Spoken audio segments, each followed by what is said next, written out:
TNPSC படித்துக் கொண்டிருக்கும் மாணவர்கள் அனைவருக்கும் வணக்கம். திவ்யா டீச்சிங் சென்டரிலிருந்து நான் உங்கள் திவ்யலட்சுமி.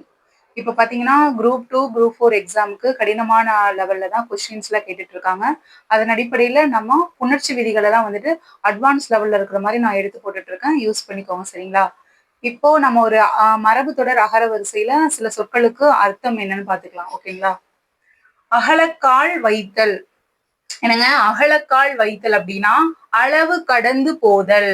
அளவு கடந்து போதல்னா ஒருத்தரோட லிமிட்டை தாண்டி நடந்துக்கிறது, ஒருவரோட வரம்புகளை மீறி நடந்து கொள்வது, அப்புறம் அதிகப்படியாக செலவு செய்யறது. சரிங்களா? இதெல்லாம் இதோட மீனிங். என்னங்க அகலக்கால் வைத்தலோட மீனிங். ஓகேங்களா? நெக்ஸ்ட் பாருங்க. அக்கறை பச்சை, பொய் தோற்றம். அதாவது தூரத்துல பார்க்கும்போது நல்லா பசுமையா சூப்பரா இருக்கும், பக்கத்துல போய் பார்த்தா ஒண்ணுமே இருக்காதுங்க.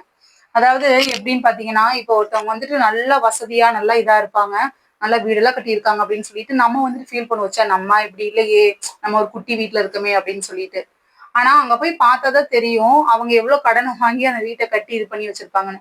சோ அவங்கவங்க நிலையில இருந்து பார்த்தாதான் அது தெரியும். நம்ம தூரத்துல இருந்து பார்த்துட்டு அவங்க அப்படி இப்படின்னு சொல்லி நம்ம அதை ஒரு மதிப்பு எடுத்துக்க கூடாது. புரியுதுங்களா? இத இதோட அர்த்தம் வந்துட்டு அதுதாங்க, பொய் தோற்றம். புரியுதுங்களா? அடுத்து அடாதுடி. அடாதுடினா தீம்பு, தீ செயல். புரியுதுங்களா? அதாவது தகாத, அடானாலே தகாத அப்படின்னு மீனிங். தகாத செயல், செய்யக்கூடாத ஒரு செயலை செய்யறது தாங்க. புரியுதுங்களா? தீங்கு, தீச்செயல் எல்லாமே ஒரு மீனிங் தான். அப்போ அடா அப்படின்னா என்னன்னு பாத்தீங்கன்னா தகாத அப்படிங்கிற மாதிரி பொருள்படுதுங்க. சரிங்களா? அடாபிடி அப்படின்னா கொடுஞ்செயல். அவன் அடாவடித்தனம் பண்றான் அந்த மாதிரி சொல்லுவாங்க இல்லைங்க, வன்முறையில ஈடுபடுறதுங்க. நியாயமற்ற முறையில வந்துட்டு மத்தவங்களை வந்து அச்சுறுத்துறது. புரியுதுங்களா? மரபு தொடர இப்படிதாங்க படிக்கணும். ஷார்ட்கட்ல எல்லாம் வச்சு படிக்காதீங்க. ஏன்னா கேள்விகள்லாம் வந்துட்டு மிக கடினமாக தான் கேட்டுட்டு வராங்க. சோ இந்த மாதிரி நான் ஒவ்வொன்றா வந்துட்டு எடுத்து போட்டு வர்றேன், நீங்க வந்து அதை யூஸ் பண்ணிக்கோங்க. சரிங்களா? அப்புறம் டெஸ்ட் பேட்சுக்கு ஸ்டடி பிளான் வந்து கேட்டுட்டு இருக்கிறீங்க. நான் அது வந்து கண்டிப்பா வந்து உங்களுக்கு ஒரு ஒன் ஒன் டேல வந்து கொடுத்துட்றேன். சரிங்களா? யூஸ் பண்ணிக்கோங்க.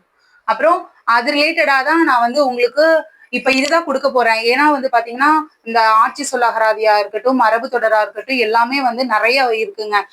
அப்புறம் பழமொழி 400 இது எல்லாமே நம்ம ஷெட்யூல் போட்டாலுமே அதுல வந்து டெய்லி டெய்லி வந்துட்டு கொஞ்சம் கொஞ்சமா படிக்கிற மாதிரி ஆட் பண்ணிட்டே வருவோம். சரிங்களா?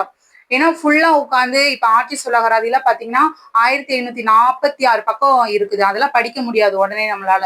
பழமொழி 400 அப்படிதான், 400 பழமொழிகள் இருக்கு. அப்ப டெய்லி 4 நாள் படிச்சோம்னா அழகா ஒரு சைட்ல அது முடிஞ்சுட்டே வரும். நீங்க சிலபஸ்ல இருக்கிறதே அழகா படிச்சுட்டே வந்துட்டே இருக்கலாம். புரியுதுங்களா?